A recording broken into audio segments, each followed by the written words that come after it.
All right, so let's start with some breaking inputs that have just come in from the United States of America.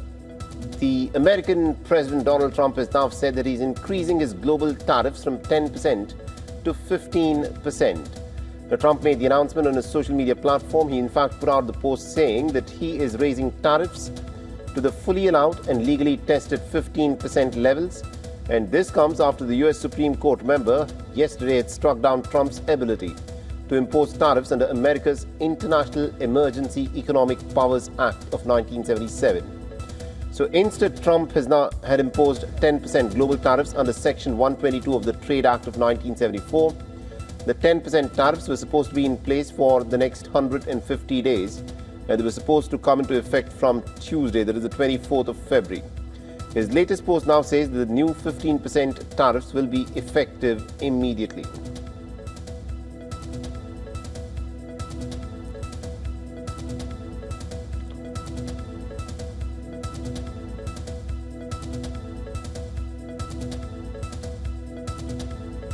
All right, now to make sense of this, we're joined in the broadcast by Mr. Tlisman Murati, who's an economist and the founder of Pareto Economics, a global world affairs research consultancy. He's joining us live from London. Mr. Murati, what are we to make of this latest announcement by Donald Trump that he's increasing the global tariffs that he'd imposed from 10 to 15%, which comes into effect immediately? Thanks for the question. Look, when it comes time to President Trump's actions, we have to remember that these are the actions of someone who is finding it ever more desperate to keep his plans alive. His tariff plan was the primary, and I mean the primary method by which Trump would use to turn around the economy of the United States, increase government revenue, and use that revenue for productive means in the economy. Mm-hmm. Now with the Supreme Court's ruling, this is really going to put such a spanner in the works as to how he plans on bolstering government revenue, given spending by the federal government being so high, and that gap is only now going to widen as his plans for tariffs as a means for increasing government revenue will start to dissipate. Because even after these 150 days, he now has to come up with a plan which is not only legal, but has now buy-in from the rest of the world, who has seen this move as such a weakness on President Trump's side. And we've seen calls by companies to sue the U.S. government to claim back money in tariffs, and other countries like the UK, the Liberal Democrats calling for the UK government to now sue President Trump to reclaim all the money that has been put through the system with his tariffs. So this is a really, really vulnerable time, I think, for the president. It's an important point that you raise about the vulnerability of Donald Trump, because this does not look like there is some, deliberate reasoning that can be backed by logic behind these tariffs that Donald Trump seems to be imposing almost at a whim. In your estimate, what do you think this does to the larger American economy, considering that there needs to be certain level of certainty and reliability for nations to trade with another nation? So if these tariffs by Trump keep going up and down in this manner, how does it impact the American economy at large? Well, many ways, but one way in particular how it's going to impact it. And also you have to remember, and your viewers need to remember, that you have to play the long-term game with these kinds of things. So what does it tell you about the long-term picture? And in the long-term picture, those companies that planned on moving to the United States to open up manufacturing bases there will probably now second think whether this is a good move if tariffs become less of a reason to move your operations. So that alone, if many companies now decide not to move operations, then the potential employment losses from this are going to be huge, depending on the kinds of companies and the kinds of industries which decide not to now move to the United States, because tariffs are no longer a pressure point which they feel, which means domestic production of commodities exported to the U.S. may mean it's cheaper and more efficient to do that than move operations. So employment opportunities for Middle America will probably see a stagnation if enough companies decide to not come, and also the companies who have already established themselves here, if they're in the process of doing so, may decide to freeze their operations and move back to whatever country they first operated from and just export goods into the United States. So this impacts the real economy as well.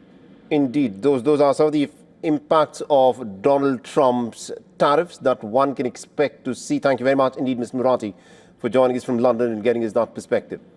Thank you. And my colleague Susan Tehrani is now joining us over the phone line from New York. Susan, yesterday in the immediate aftermath of the Supreme Court having struck down Donald Trump's tariffs, Trump had imposed 10% global tariffs, which today, this morning, he has increased to 15%. Is there any logic or an explanation that has come forth from the Trump administration as to why the tariffs have gone up from 10% to 15% in a span of 24 hours? Well, because he's imposing these tariffs under the 1974 Trade Act to continue his agenda, the Trade Act allows a maximum payment of 15%, but it does come with a limit of 150 days. So I think they saw that they had this tool in their toolbox that they can go up to 15%, and that's why they made that change. So it's understandable that the optics of it might not seem to, I mean, he should have probably done this from the beginning yesterday and put the maximum of 15%, but I think they went back and realized that if they use this act as opposed to other acts in their toolbox, then this is the maximum they can get. But again, it's only for 150 days and unless Congress decides to extend it. So this is a very temporary measure once again. A very temporary measure which could change depending on the whim of Donald Trump. Thank you very much, Susan Tehrani, for joining us with those updates. So this is what Trump has put out in his social media account on Truth Social, based on a thorough, detailed and a complete review of the ridiculous, poorly written and extraordinarily anti-American decision on tariffs issued yesterday after many months of contemplation by the United States Supreme Court. Please let this statement serve to represent, that is, I, President of the United States of America, will be effective immediately raising the 10% worldwide tariffs on countries, many of which have been ripping the United States off for decades without retribution until I came along, to the fully allowed and legally tested 15% level. During the next short number of months, the Trump administration will determine and issue the new and legally permissible tariffs, which will continue our extraordinarily successful process of making America great again, greater than ever before. Thank you for your attention to this matter, President Donald J. Trump. This is this extraordinary social media post that he has put out to make America great again, greater than ever before that it has been. So Donald Trump has decided to hike the tariffs from 10% to 15% in a span of 24 hours after realizing that there was still more room to go up, and therefore, according to the legally permissible limits, has taken the tariffs from 10% to 15%.